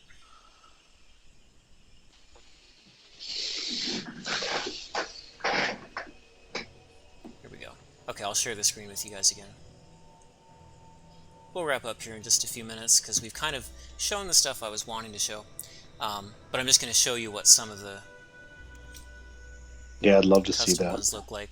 So Yeah, that's really cool. You take a custom world, you drop it in, and everybody built such different things. A lot of them start with like the similar cave, and I think Dr. Tallland is perhaps the biggest. Like it has the most different stuff. But as soon as you go into it, it's just completely different. It's something that someone else made. And in this one, you're in like an alternate realm. And you're at Ferazel Laboratories. But let's see if we can go and talk to the guy down here. Ferazel the scientist. Do I need a key to get to him? Yeah, I need a key. I'm not going to swim across that because I just don't have the health for it. But yeah, Basic Nothingness is another one. And that one makes good use of the unused tracks. So again, all of these unused elements were fodder for fans. Which I'm sure they... Is the screen size looking right on the stream? Oh, I'm sorry, you're right. I need to scale that up. Yeah, thanks for pointing that out. Sorry, everybody. That is one thing Ferazel will resize the screen. It's one of those fire claws. I don't know if I'm going to be able to get that back.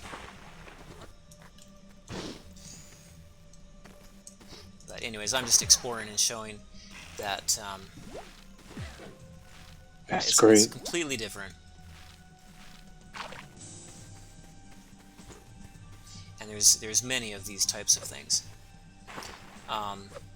Yeah, 2Jax has a level set that's pretty neat. One of the things 2Jax does that's clever is he makes use of the engine's ability to have foreground and background elements. So we saw it a little bit in the Labyrinth, because in the Labyrinth there are some of those areas where you jump, and it's like you're jumping behind bricks. So that's something that level creators used to make some of the obstacles, because you can have foreground or background bricks that Ferazel can either go through or stand on. Ferazel. I don't think I'm saying that right most of the time. Doing great. That's quite cool. Okay, so I think I needed to get in there, but I couldn't depress the button because I broke the rock.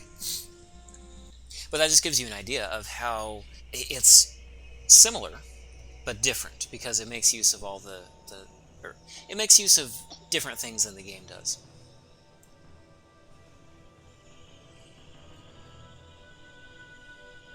Okay, one thing I'm going to do here is pull up a couple Ambrosia Times articles.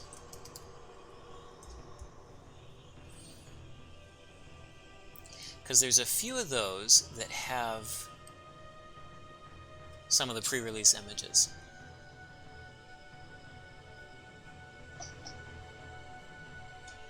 So let me see if I can share this on the stream. Bear with me for just a second, guys.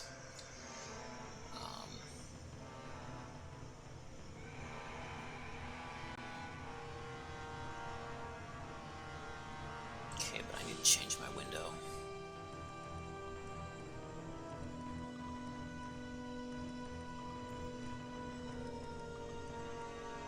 Here we go. Okay, we're doing it live. I'm adding a different window on here. Okay. And I'm going to switch the sharing over for you guys.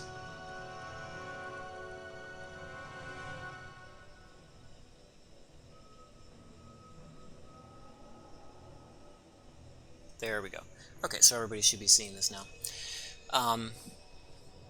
Yeah, so in a lot of the older Ambrosia Times features, which was around the time that you were working there were the Snaps Pro sneak peeks, and those would often have like pre-release shots of the game, and also interviews. So here is one you might recognize. This is the up close and personal with Eric Speier. And I think... Look at that widow's peak. Yeah, when I had hair. And by the way, it's Speier. My last name pronunciation, not instead of Spirit, Speier. Look and see, I'm also finishing up Ferazel for you guys. See, Ben, finishing soon. The delay on the music.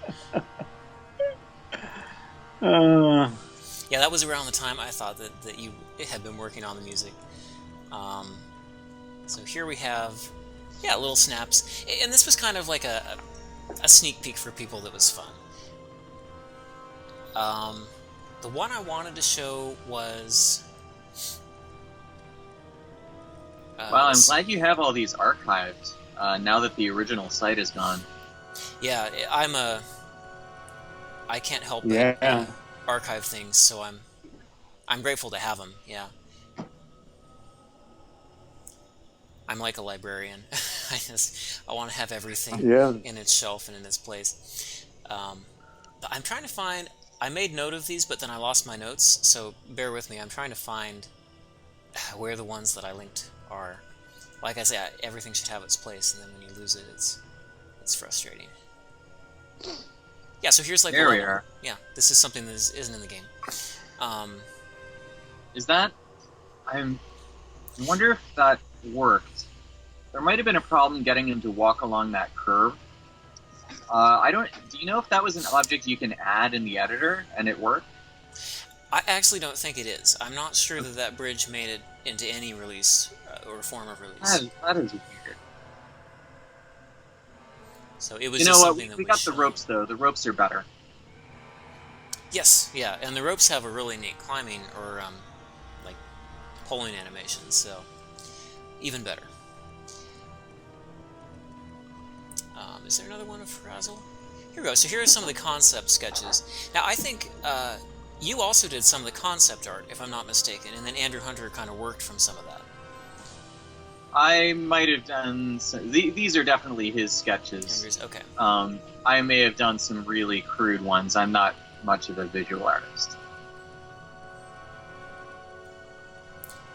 Let me see if I can try to find the... There's an up-close and personal, actually, joke article with Ferazel, and it has at least one of your sketches in it, I'm pretty sure. And yeah, that's not entirely true, Ben. What? About the whole visual artists thing. Because your very first game, you did all of the art. You did all of everything. Well, it was 3D rendered, though, and I made a logo. That was Harry. Someone else did the title screen that was really fancy. Oh, here we go. It's the last issue. Oh, that is my sketch, yes. Yeah, okay. Well, it's alright. It was pretty... I think he did a good job with it. Yeah, it's a neat concept for a character. This is the only image I know of that has his hood down. and I don't know what the concept was of his face, but I think that's fun. That was something Andrew did entirely of his own accord, and he sort of has anime hair. I wouldn't have thought of that at the time, but that's what it looks like. I actually did colorize a version of that. I wonder if I have that image anywhere. Because I was thinking, oh, it'd be really fun to see what his hair looks like. And yeah, it's just kind of fun to imagine, these games that are older and people don't really know. Ferazel's one. Let's see if I can find that on here. So I'll link to this Let's Play too, everybody. I definitely had a lot of fun making the Let's Play for it, and let me pull this. Yeah, really good job. Quickly.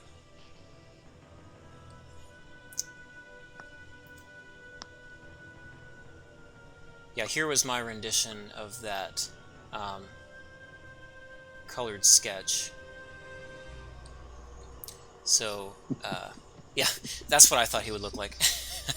Nice. So, I want to show that just because it's like, it makes people wonder, like, what is this species? What do they look like under the hoods? So I always liked that under the hood type look. So, but yeah, there's other levels in here and other things that made it into the early pre-release stuff, but it's just fun to speculate about and look at. I definitely appreciate the game. I think it's so well made. So. I really appreciate the appreciation. This was really, it was a huge labor of love. It's one of the things I'm most proud of, and really glad, all these years later. I think I heard nothing about it for a solid 10 years. And then some playthroughs started to appear on YouTube.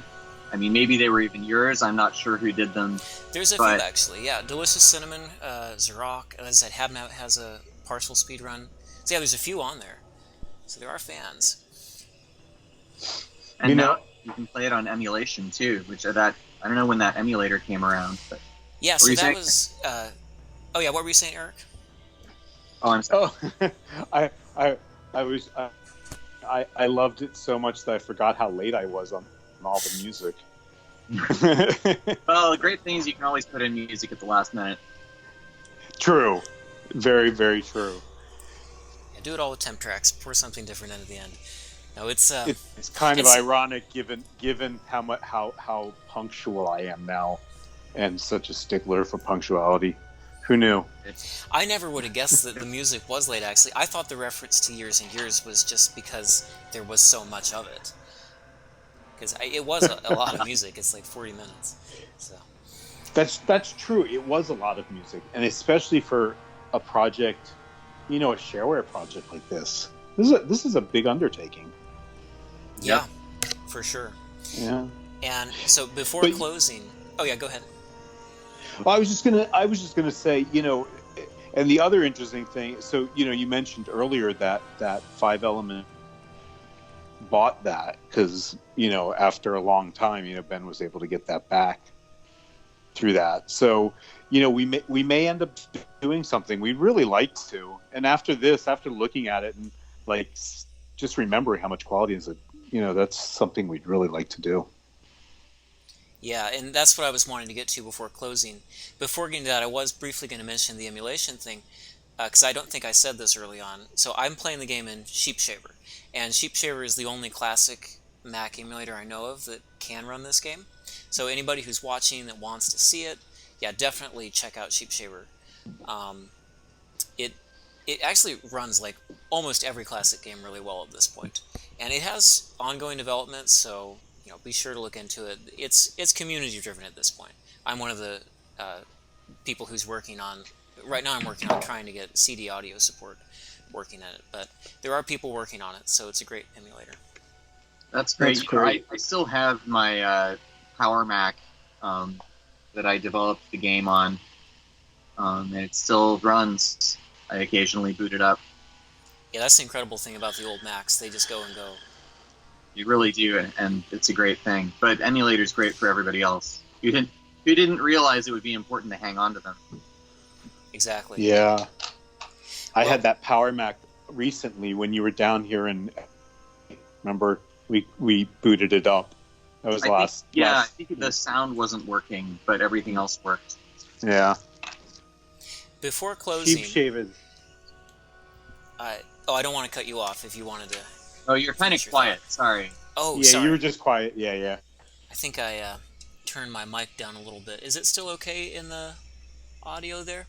I have like 9 different audio streams running concurrently on here, so I'm trying to keep them all right.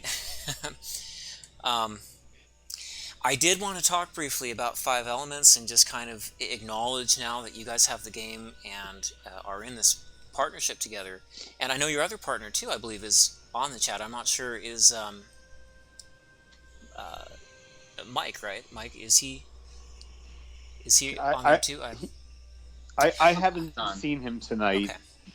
Well, it's still great.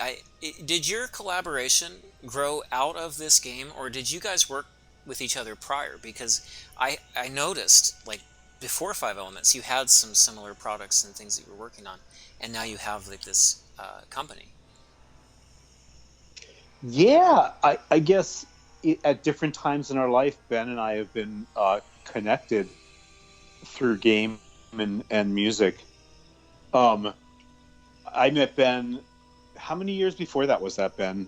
It was when I was. It was in 1994. Don't. 19.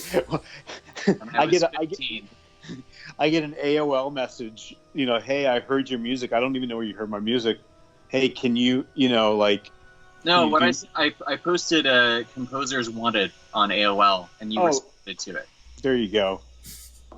And he liked my. I hadn't heard your music because there was no way to listen to music on the internet. You had to send me a cassette tape in the mail, and then, so I waited for that to arrive.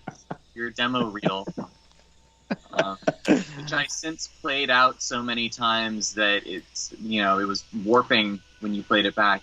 But yeah, that's how you found me, and you sent me the tape, and I think you gave me like a ridiculous rate, like $100 for. I don't know how many songs I needed, but $100 is nothing for music. So even then, I think you were trying to get new business, so you were charging really low rates. Yeah, for sure, exactly. And I had no idea how old he was. I just knew he wanted me to do the music, and we negotiated it. And I was like, okay, well, send me my upfront payment. And he's like, okay, and sign the contract. He's like, okay, I'll go get a check from my dad. And I'm like, how old are you? And he's like, 15. I'm like, well, have him sign the contract too. I avoided talking to everyone on the phone because my voice still hadn't changed, and it was a big giveaway. So I think I tried to keep everything on email. Well, that's something else I was curious about, actually. You started, like, Harry the Handsome Executive was published when you were, what, 19, 20s? Yeah, 18, I think. I think it was 97, so I would have been 18. So you got into this really young. You were doing development. Oh, yeah, and I have earlier games, too. I don't know if they're still available anywhere, but Patong, Soldiers of the Sun, those were a couple other ones I did that were on AOL for a long time. And I think that was part of, like, stuff I submitted to Ambrosia along with Harry to show them that I could finish a game. So what I did was I took a year off after high school. That was to finish Harry. And then when I started using that engine to write a side-scroller during my first year of college, and then Andrew came down in his Hummer to have me visit Ambrosia, and I showed him Ferazel, and that was how I eventually ended up quitting college. And that happened a little later, but I think the next year I quit college after attending like 2 weeks of linear algebra class and being like, fuck this, I don't need to learn linear algebra, I'm going to go make computer games. So then I moved to Rochester and worked at Ambrosia for the next year and a half. But yeah, I was really young. I think I was under 21. I turned 21 at Ambrosia. That's incredible. Yeah. And then I was working on a game Artifact Entertainment, this MMO, and Ben, I think, was ready to, to kind of on and was looking for something, and I recommended him, and they flew him out there, and he got a job there. Yeah, So, Andrew was very, very upset with me over that. There were sort of some problems in the office. There was some discontent. Like, Andrew was just like hardly ever in the office, but his presence sort of dominated everything. It was sort of a weird thing, and like, I felt bad because I was trying to write a 3D racing game, but it wasn't, like, the technology was really cool, but the gameplay wasn't really coming together. So then, I was like, this is the big time. This is like, I get a shot at getting signed to a major label. So I felt like I basically had no choice but to take that opportunity. Yeah. Yeah, I remember there was, that falling out, which, I don't want to get much into it because I'm sure everybody, those things are always tough when you have everybody kind of wants, everyone's just trying to do what they think is best. And right. The sad thing about it from my perspective is just the Ferazel community, I think, suffered a little bit because that's around the time that if there were to be a sequel or updates or even expansions, one of the things I've often argued about is that Ambrosia should have expansions. And none of those things happened. So, but right. Here we are 20 years later, and you guys have the game back, and you have your company. And I believe, like you say, there is some intention that you want to do something with this property. So, I know all of us look forward to it. I'd be, pre-day one, I'll be there in line to get whatever it is you want to do. So thanks. Yeah, a lot. That's appreciate it. You have and if you didn't see it in the chat, go to Ferazel.com and sign up for the newsletter. And as we know stuff, we'll let you guys know. Yeah, and I'll definitely repost those links in the chat and on the video when this gets copied over to YouTube. Thanks. Any hints or tips about what the sequel was meant to be, or what the Mantitraki, before we lose you? I wanted to come back and make it 16-bit. That was the first thing that I really regretted not having done. But I didn't really have an idea for following up the storyline. One fun thing would have been to like flip the game upside down and play from the point of view of the Mantitraki. Maybe make them sympathetic, figure out a way to demonize the cute Habnabbits. I think that would have been a sort of fun angle to play with. That would be, and you could really go any direction, because going back earlier to our discussion of how the plot and the gameplay are balanced, that leaves you enough room that we actually don't know that much about the Habnabbits. So right. It could be they could be perceived as aggressors in some form. And for that matter, from Ferazel's perspective, Ferazel, sorry, he's like this innocent. He's just been in training all his life. He doesn't know anything about anything. So there could have been this centuries-long war that he wouldn't know about. So you do have a lot of, I guess, seeds that you planted to explore different directions. So. Right. The Habnabbits could be like colonizers who, oppressed the native Mantitraki or something. Yeah. Someone's asking who was Cythera in the ending. I didn't even play far enough for them to see. Should we give the big spoiler? I guess people would know. Isn't that true? No, you can go ahead. Yeah, I'll give the spoilers. So the Mantitraki are, in fact, Habnabbits. Like earlier I referenced, they're bigger, they're not hurt by our spells, that you have to drop things on them. But they actually are Habnabbits underneath those cloaks and those masks. That's the big twist. The reveal. But as to who she is, that's not explained, is it? No, other than, I can tell you her name was a reference to Dread Pirate Roberts from The Princess Bride. There's a few other Princess Bride references in there, too. Well, and speaking of, let me show the outro. In chat. Oh, sorry, I popped that over at the wrong time. Okay, but yeah, that little screen I showed for a second was the the reference to Marathon. So there's a lot of references to other games littered throughout here, and it's for the better for it, because it makes it, it has a special something when you can tie it into all those other experiences. I mean, so I think I've called it like a love letter to all the great side scrollers, or something like that. Nice. Let's see. Great. Did we lose you? I don't hear your mic. Oh no, I'm still here. Oh, there I you go. was fiddling Oh, a there little you bit. I was trying to get the right video to show up here.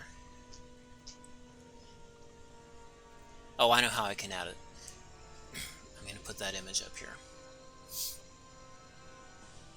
I'm not an OBS expert, but I'm trying to figure it out. So again, bear with me as I do.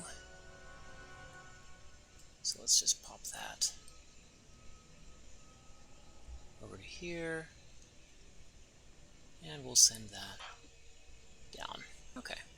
Yeah, so there's what I was going to close with. Well, I don't have anything else to show. I was just, you know, wanting to show some of the game and look at some of the unused parts, talk a little bit about future plans, and encourage you guys should you get the chance. What do you do now? Do you have anything else that we should be mentioning? I mentioned definitely people should check out Mercury Tree. Thank you. Yeah, and keep an eye out for Ferazel. I like what Ben pitched. Maybe we'll do that. Yeah, could be. If anyone needs a website developed or repaired, we also do that. It's true. All right. Well, thank you so much, everybody, for joining us, and a huge thanks to Ben Spees and Eric Speier for being here for this. I really appreciate the insightful commentary you guys gave. That was just excellent. Equally appreciated. Thanks so much for putting it together. Oh, I was glad to do it. I have been wanting to play some more of the game since the playthrough. So, like I say, I end up playing this game all the time. So, it's one of my standbys. Great to hear. Nothing compares these days. So. And also thanks, Palace, for joining. I know that I didn't have a script or layout of things, so you were probably a little bit not able to contribute as much, but thank you so much for being there, because it definitely helps. Okay. Mm-hmm. Well, I am going to go ahead and disconnect the live stream, and thanks everyone for joining. Yeah, Thanks thanks again. everyone. Have a Thanks great all. evening. Take care.